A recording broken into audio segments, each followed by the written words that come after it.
अभी एक important conclave conduct किया जा रहा है, and that is regarding the economy of India.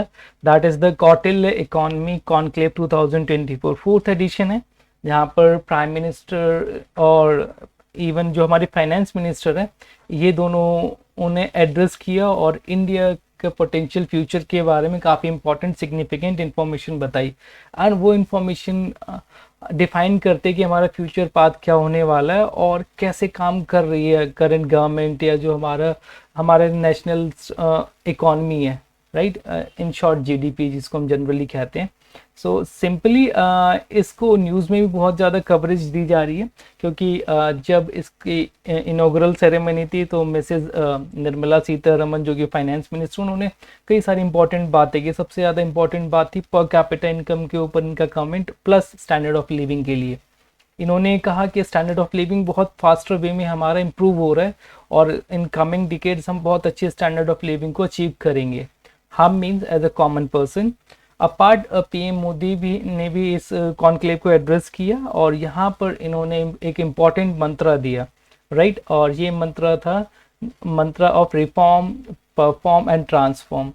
PM Modi ने बताया कि यूजुअली जो रिफॉर्म्स हैं, जैसे कि बैंकिंग सेक्टर को हमने स्ट्रेंथ किया, एनपीए वाले जो इशू से सफ़र कर रहे थे, प्लस जो फंडिंग थी वो गवर्नमेंट ने करेक्ट करी और बैंकिंग सेक्टर को स्ट्रेंथन किया। जीएसटी को रोल आउट किया, हमने इंट्रोड्यूस किया, that was a very big task, right. Apart हमने प्राइवेट इन्वेस्टमेंट अलाउ किया माइनिंग एंड डिफेंस, जिससे कि हम लोग सेल्फ डिपेंड हो पाए, राइट। अपार्ट एफडीआई लिबरलाइज की, एफडीआई का जो प्रोसीजर और इजी किया गया और ईज ऑफ डूइंग में भी हमने बहुत अच्छा काम किया, ताकि हम लोग अपनी इकॉनमी को और ज़्यादा ओपन और ज़्यादा बूस्ट कर पाएँ।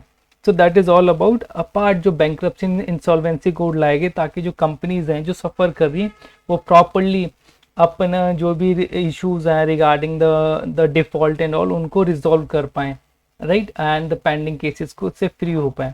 Now per capita income and income inequality important issue. Per capita income wise हम लोग लोअर मिडिल क्लास में कंसीडर किए जाते हैं, being a country India, right. But जो मिसेस सीतारमन है, उन्होंने कहा कि अगले कुछ सालों में जब हम वर्ल्ड की थर्ड लार्जेस्ट इकॉनमी होंगे 2027 या 2028 के आसपास, उस टाइम पे पर कैपिटा इनकम हमारी लगभग डबल हो चुकी होगी। जो आज 2730 है, हम अगले कुछ सालों में $2000 प्लस ऐड करने वाले हैं। उन्होंने कहा कि 2730 आते आते 75 साल लग गए, बट अगले $2000 को ऐड करने में जस्ट 5 साल ही लगने वाले हैं। I think that is the power of accumulation और compound what ever, right. Ultimately the Jini index जो होता है वो इनइक्वालिटी का इंडेक्स है, जो बताता है कि इनइक्वालिटी कैसे है, रिसोर्सेज के साथ लोगों में कॉम्प्रोमाइज़ कितना किया जा रहा है, मीन्स कितने रिसोर्सेज कितने परसेंट लोग शेयर करते हैं usually. So that is all. So एक पॉजिटिव बात जो पता चली कि हम लोगों ने जो या गवर्नमेंट ने जो करेक्टिव मेजर्स लिए, उससे इकोनॉमिक इनइक्वालिटी कम हुई है। हम लोगों ने फाइनेंशियल इंक्लूजन किया लाइक जनधन योजना के थ्रू एंड वेरियस, और हमने जैसे कि पीएम आवास की ही बात कर ली, मल्टीपल स्कीम्स थी जिन्होंने रूरल लेवल पे इनइक्वालिटी को रिड्यूस किया अल्टीमेटली। एंड अर्बन में भी सेम केस है, अर्बन में भी इनइक्वालिटी कम हुई है। और उससे भी बड़ी बात, गवर्नमेंट ये क्लेम करते कि पिछले 10 सालों में हमने 25 करोड़ लोगों को पॉवर्टी से बाहर निकाला है, दैट इज बिग अपने आप में जो परफॉर्मेंस है, just because of the corrective measures और रिफॉर्म्स। इसके साथ साथ हमारी परफॉर्मेंस ग्लोबल इनोवेशन इंडेक्स 2024 में भी देख सकते हो, रिसेंटली लॉन्च हुआ है जस्ट लास्ट वीक के आसपास, राइट। एंड इसमें इंडिया की रैंक 39th हुई है, राइट। पिछले 4 सालों में हम 48 से 39th पे आ गए। इनोवेशन इनपुट्स जो हमने नए इनोवेटिव चीज़ों को अडेप्ट किए, 44th रैंक है हमारी world wise. And in case of innovative output जो हमने इनोवेशन दुनिया को दिया, उनमें 33rd रैंक है। सिर्फ इतना ही नहीं, आप देखो हम लोग जो लोअर मिडिल इनकम ग्रुप की जो इकोनॉमीज हैं, लगभग 38 इकोनॉमीज, उसमें हमारी रैंक 1 है। एंड जो सेंट्रल एशिया है, सदर्न एशिया, इस रीजन में भी हमारे rank first in terms of innovation, right. So that is the performance जो हम लोग कर रहे हैं just because of the reforms. And इससे अल्टीमेटली क्या आने वाला, ट्रांसफॉर्मेशन।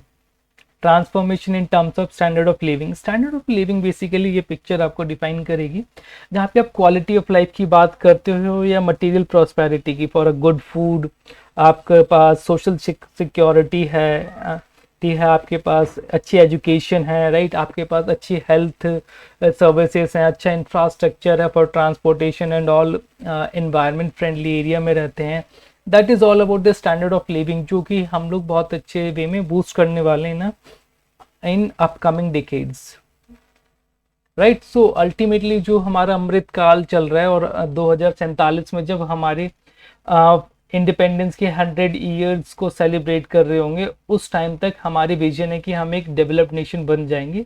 एक विकसित भारत का जो ड्रीम है हमारी गवर्नमेंट का, वो हम लोग अचीव कर लेंगे, and that is the actual result in terms of transformation, and we are very much optimistic इसके लिए कि हम लोग जरूर करेंगे। And so this is about all the in short the governments के जो भी प्लान्स हैं, उनके प्लान्स का एस्टिमेशन जो कि दिया गया, और जो रोड मैप है in the Kautilya conclave economic conclave 2024।